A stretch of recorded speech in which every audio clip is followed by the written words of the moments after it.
Hello everyone, এঁচোড় খাচ্ছেন না খাসির মাংস খাচ্ছেন, আপনারা কিন্তু এই রেসিপিটা করলে বুঝতেই পারবেন না। বাজি ধরে বলতে পারি যে আপনারা খাসির মাংস সাইডে রেখে এঁচোড়ের রেসিপিটা অবশ্যই খাবেন। তো দেখুন, এখানে আমি নিয়ে নিয়েছি এঁচোড়গুলো কিন্তু কেটে ধুয়ে হলুদ গোলার জলে আমি ভালো করে ধুয়ে নিয়েছি একবার। এতে এঁচোড়ের সব কষ কিন্তু একদম বেরিয়ে যায়। এখন বাজারে কিন্তু প্রচুর পরিমাণে এঁচোড় আসছে, আর এঁচোড়ের নতুন নতুন রেসিপি কিন্তু তৈরি করতে খুবই ভালো লাগে। তো আজ আমি একটা সিম্পলভাবে রেসিপি নিয়ে এসেছি, যেটা আশা করছি আপনাদের খুব ভালো লাগবে। এই প্রসেসে যদি আপনারা তৈরি করেন দেখবেন খুবই বেশি টেস্টি হয়। তো প্রেশার কুকারের মধ্যে আমি নিয়ে নিচ্ছি হচ্ছে এঁচোড়, আর সাথে নিয়েছি দুটো আলু, এরকম বড় বড় সাইজের, যেমন মাংসে ব্যবহার করা হয় ঠিক তেমন করে আমি কিন্তু কেটে নিয়েছি।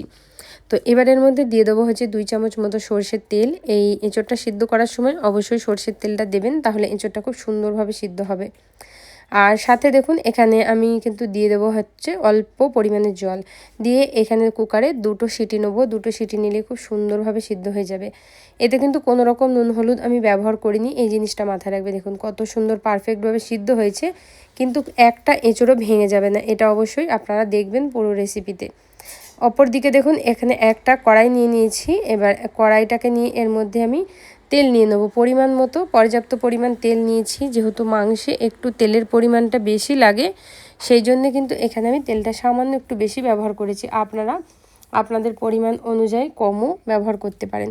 এঁচোড়গুলোকে দিয়ে তেলের মধ্যে খুব ভালো করে লালচে লালচে কালার আসা পর্যন্ত ভেজে নিতে হবে।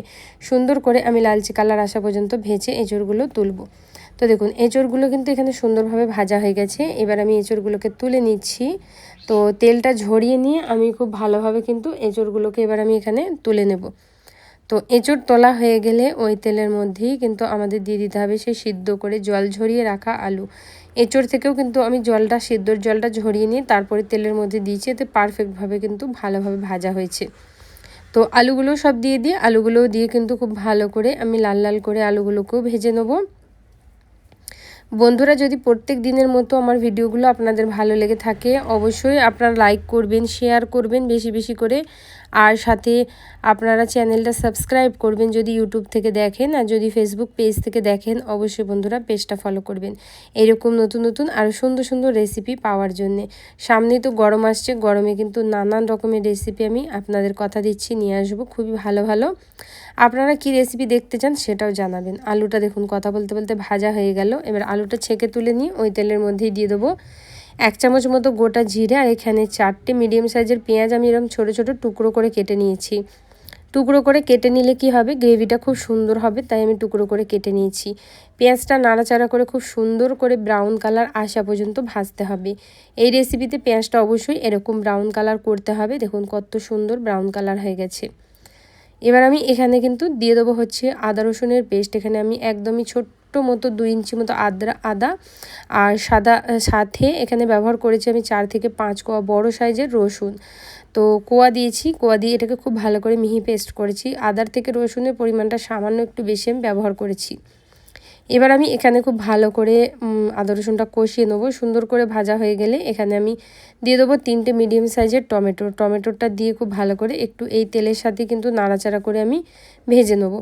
হালকা করে তেলের সাথে নাড়াচাড়া করে ভেজে নেওয়ার পরেই কিন্তু সঙ্গে সঙ্গে কিছু ড্রাই মশলা এখানে আমি ব্যবহার করছি, সেটা আমি আপনাদেরকে দেখিয়ে দিই কী কী দিচ্ছি। এখানে দেখুন দিচ্ছি কাশ্মীর লাল লঙ্কার গুঁড়ো, নুন, হলুদ, জিরে গুঁড়ো, হালকা করে ধনিয়া গুঁড়ো, আর সাথে একটা ভাজা মশলা।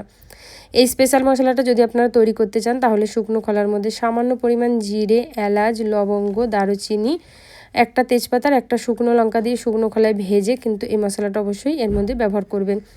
দিয়ে খুব ভালো করে মশলাটাকে কষিয়ে নেবো। সুন্দর করে মশলাটা কষিয়ে নিয়ে এর মধ্যে সামান্য পরিমাণে দিয়ে দেবো হচ্ছে জলটা দিলে টমেটোটা সুন্দরভাবে কষে গলে যাবে, আর সাথে কিন্তু মশলাটা পুড়েও যাবে না।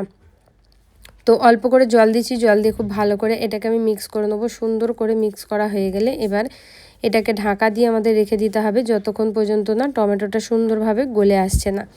তো ঢাকাটা দিয়ে দিচ্ছি এবার সুন্দরভাবে। ঢাকনাটা দিয়ে এবার এটাকে এইভাবে রেখে দেবো আমি লো মিডিয়াম ফ্লেমে প্রায় 3 থেকে 4 মিনিট মতো। 3 থেকে 4 মিনিট রাখলেই দেখবেন খুব সুন্দরভাবে কিন্তু এটা কষে যায়, মশলাটাও কষে যায় আর টমেটোটাও কিন্তু সুন্দরভাবে একদম গলে যায়।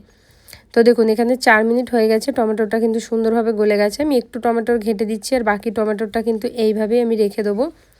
রেখে দিয়ে এটাকে খুব ভালো করে আমি কিন্তু এরকম করে মিশিয়ে নেবো মশলাটা ভালো করে এরকম করে ঘোটা হয়ে গেলে এর মধ্যে আগে থেকে ভেজে রাখা এঁচোড় আর আলুটা দিয়ে দেবো। দিয়ে মশলার সাথে খুব ভালো করে আরও 1 মিনিট মতো আমি কষিয়ে নেবো। রেসিপিটা যত সুন্দরভাবে কষাবেন ততটাই কিন্তু খেতে টেস্টি হবে। অবশ্যই এইভাবে যদি কোনো দিন এঁচোড় না তৈরি করে থাকেন অবশ্যই একবার এঁচোড়টা এইভাবে তৈরি করবেন। দেখুন এখানে কিন্তু মশলার সাথে খুব ভালো করে আমি এঁচোড় আর আলুটাকে একটু কষিয়ে নিচ্ছি। কষিয়ে নেওয়া হয়ে গেলে এবার লো ফ্লেমে রেখে আমি এটাকে ঢাকা দিয়ে আরও 5 মিনিট মতো ঠিক এইভাবেই ছেড়ে দেবো, যাতে মশলাটা এঁচোড় আর আলুর মধ্যে খুব সুন্দরভাবে অ্যাবজর্ব হয়ে যায়। তো 5 মিনিট এখানে হয়ে গেছে। এবার ঢাকাটা খুলে দেখাচ্ছি কতটা সুন্দর কালার এসেছে আর একটা সুন্দর সুগন্ধও কিন্তু বেরিয়েছে। আপনারা আমার প্রসেসে একবার এঁচোড়টা রান্না করে দেখবেন, খুবই বেশি টেস্টি হয়। তো এখানে আমি আর এক্সট্রাভাবে কষাবো না। দেখুন কত সুন্দর কিন্তু এখানে কালার লাগছে, দেখে কোনো মতো মনেই হচ্ছে না যে এটা এঁচোড় রান্না। তো এবার এর মধ্যে আমি পরিমাণ মতো জল দিয়ে দেবো। আপনারা যেরকম হিসাবে ঝোল বা এটা গ্রেভি খেতে চান সেই অনুযায়ী জল দেবেন। সবার প্রথমে আমি এঁচোড় সিদ্ধ করে রাখা যে জলটা বেঁচেছিল সেই জলটা কিন্তু এখানে আমি দিয়ে দিচ্ছি।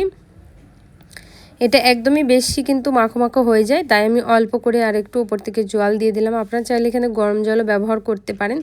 আমি নর্মাল টেম্পারেচারে জল দিয়ে দিচ্ছি, দিয়ে খুব ভালো করে মিক্স করব। এই সময় নুনটা অবশ্যই আপনারা চেক করে নেবেন। যদি নুন কম লাগে তাহলে অবশ্যই আপনারা নুন একটুখানি ব্যবহার করবেন। এখানে দেখুন আমি ঢাকাটা বন্ধ করে রেখে দেবো প্রায় 5 মিনিট একদম লো ফ্লেমে। যেহেতু আগে থেকে এঁচোড় আর আলু কুকারে সিটি দেওয়া আছে সেজন্য এক্সট্রা করে কোনো রকম আর গলাতে হবে না। কত সুন্দর দেখুন কালার এসেছে, কিন্তু মাংসের কালারের মতো পুরোপুরি দেখে বোঝাই যাবে না যে এটা এঁচোড় রান্না কি খাসির মাংস, এতটাই বেশি টেস্টি হয় আর কি সুন্দর কালার। এবার লাস্টে আমি এর মধ্যে দিয়ে দেবো হচ্ছে আমার হোমমেড গরম মশলা। এর রেসিপি কিন্তু আমার চ্যানেলে অলরেডি আপলোড করা আছে, আপনারা দেখতে চাইলেন অবশ্যই আমার প্রোফাইলে গিয়ে দেখে নেবেন। লাস্টে একদমই সামান্য পরিমাণ একটু ঘি দিয়ে এটাকে খুব ভালো করে মিশিয়ে নেবো। মিশিয়ে নিয়ে এটাকে নামিয়ে গরম গরম সার্ভ করব। এই প্রসেসে এঁচোড় একবার তৈরি করে দেখবেন, খুব বেশি কিন্তু টেস্টি হয় আর খেতে কিন্তু খুবই ভালো লাগে। এখন যেহেতু গরমের প্রথম দিকে এঁচোড় উঠছে, এখন এঁচোড় এইভাবে রাঁধলে কিন্তু খুবই ভালো লাগে। এঁচোড়টা চলুন তাহলে আমি সার্ভ করে দেখাই। কালারটা দেখুন বন্ধুরা, কালারটা দেখলেই বুঝতে পারছেন যে আপনারা কত সুন্দর হয়েছে। আপনারা চাইলে এখানে অল্প করে উপর থেকে ধনিয়া পাতা ছড়াতে পারেন বা না চাইলে ধনিয়া পাতা নাও ছড়াতে পারেন। প্রত্যেক দিনের ভিডিওর মতো পুরো ভিডিওটা দেখার জন্য আপনাদের অসংখ্য ধন্যবাদ। ভালো থাকবেন আর সুস্থ থাকবেন।